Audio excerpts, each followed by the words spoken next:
Hello, I'm Connie Crawford. Today we're going to show you how knits are draped and made into a completed block. From there, again, you could end up designing from a good block. But what makes up the block is very important because there are certain things within a block that makes it fit and not twist and not have the need for darts. We're going to demonstrate, after we finish showing you the block, our CS1207 pattern, which gives you a couple of designs and in the knit. This again comes from size 6 to 20 and then 1X to 6X in another package. To drape a knit, we're going to use knit fabric. How about that? And we're going to line up an inch in from the selve edge and come and find the length we need, and in the middle of the length put in a perfect cross grain. Once we have the center front folded under, then we're ready to line it up, that line at the bust line level, and pin it all the way up and down at center front.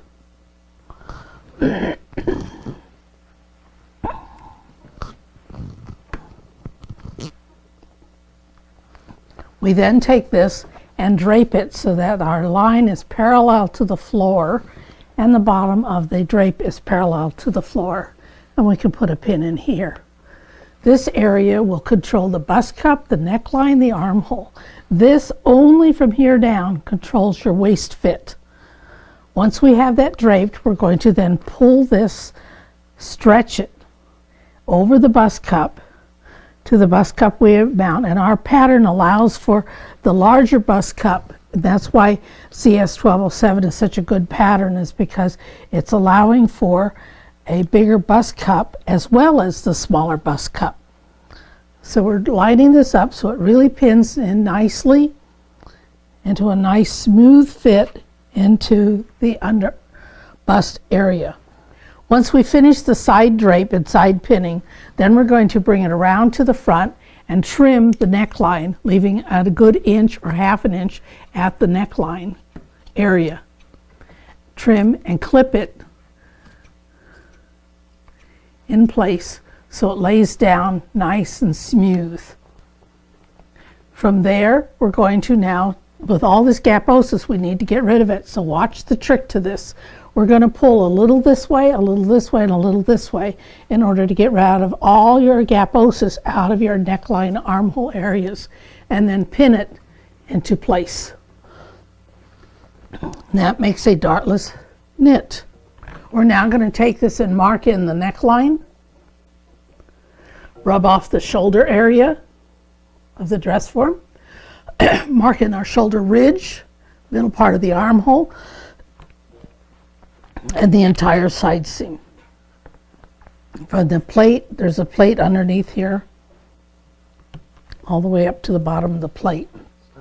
Once you have the side seam marked, then you're ready to also do a little trick, which is come in 1/4 of an inch here and blend it back to that cross grain here, so that that'll start making up your armhole, so that the armhole will be made from here all the way around to here. This ends up, this 1/4 of an inch amount ends up coming out and taking up the excess gaposis out of here. Once you have the front done, then you're ready to drape the back. In all other pattern books, they tell you to just trace the front off and the back to make the back. That is totally impossible in a pattern that will not twist. A back is longer in the back, so we have prepped this, the back neck mark, our rectangular piece coming down 3 inches with a back neck mark, another 4 inches for a perfect cross grain at the shoulder blade level, and then the rest of the length. From there, we're draping it straight onto the body, and now we're ready to trim the neckline. Now we're going to clip and trim the neckline so that we can drape it into the shoulder area and create a nice shoulder neckline area for the knit pattern, and stretch it just slightly to get any gapping or excesses out of the shoulder area. Once you have this, from here down, notice this is hanging straight up and down.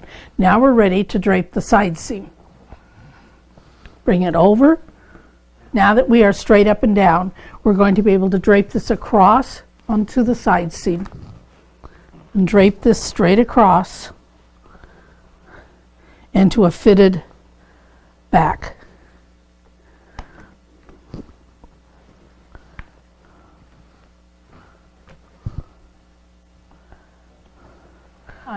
We will need to clip this into the waist area, but not to exactly to the side seam, and finish draping it so that it gives a nice smooth drape.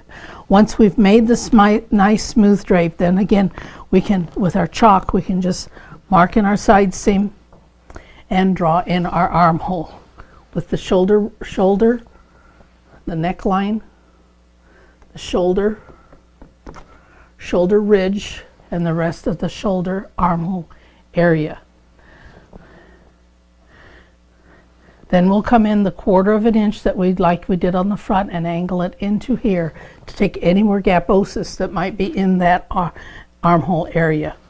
Once we completed the drape, we have transferred it to dotted paper and let it snap back like a rubber band, and then we traced it off and trued up all the lines, which is making them neat and clean and balanced. And I'll explain balance here.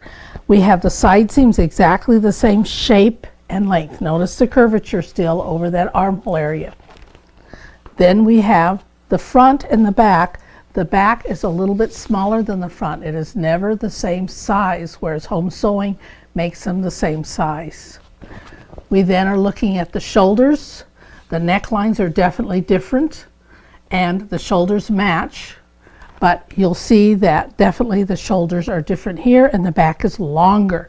And that is why a lot of the knit patterns in home sewing twist, is because, again, what they do, most of the people do, is take a front, square off the neckline, and make the front and the back exactly the same. The armholes, again, are different. They are not even the same shape as the front, and they have to accommodate the fit of a real body. This is now the completed pattern of 1207, which is a basic knit pattern or a basic T-top.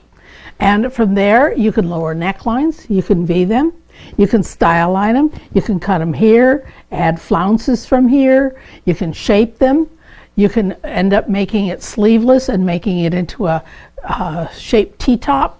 You can do all kinds of things with this. You can lengthen it to make it a dress and style line it over there too, and adding seam allowances in each style line. I'll show you a few samples of designs from this. This is the other design in 1207, which is a sweetheart neckline with a cap sleeve, so that you don't have to formulate and find out what a cap sleeve looks like. There's something about knits, is that knits come in different stretches. They stretch this way and they stretch this way, which is called a two-way stretch in the industry.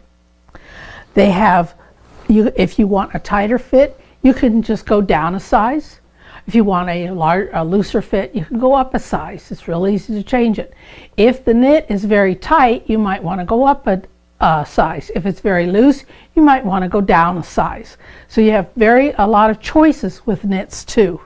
So let me show you a few more now. This is a cap sleeve, so we just took the cap sleeve block and made it a V neckline and drew in a style line right here and added bias binding in it, and it becomes another design to make for a nice little fine T-top for you. This is another knit design with a nice cowl and an outside scarf area. You can just flip it to the inside and it becomes a plain cowl with a facing. So this becomes the facing.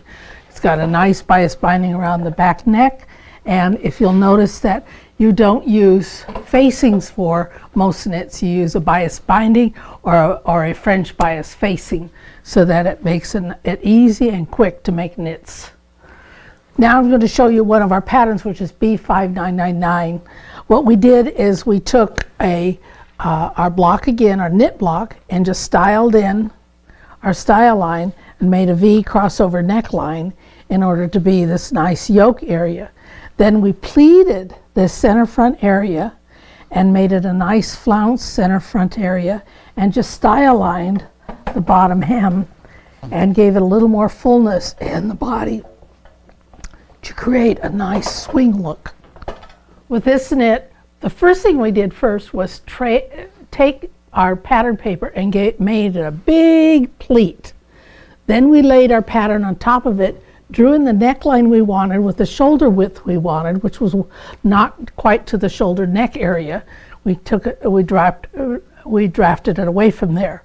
Then we were able to keep the pleat in place, and the rest is just the block all traced off. And there we have it with a pleat, a stylish pleat. We put bias binding in the neckline, and we actually, for flavor, we add bias binding in the hem area of this design. Cute, huh? And finally what we did is we put our CS 1207 pattern, but size 6 rather than our 10. It's a lot tighter, so that's all that we do, because shoulders do not change very much at all, especially in a knit, that we're able to just get a tighter fit, if that's what you prefer, in the same exact knit stretch. As you well know, I travel extensively throughout the country, and different countries too.